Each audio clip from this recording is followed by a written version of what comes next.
Hello guys, welcome to Sunny Life channel. Thank you so much guys for tuning in. The popular Mzansi Magic soapie Isibaya says goodbye to another renowned actor, Muzi Mthabela.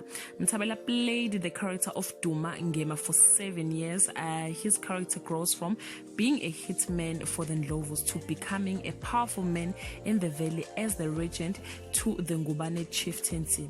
Mzansi Magic revealed the news on the Instagram, wishing him all the best in his new journey, but they didn't give the details on that. As usual, the tweet speculated that Mthabela will be joining the upcoming Mnet series Shaka Ilembe as Shaka Zulu, and I must say guys, he is so damn good and suitable for that character.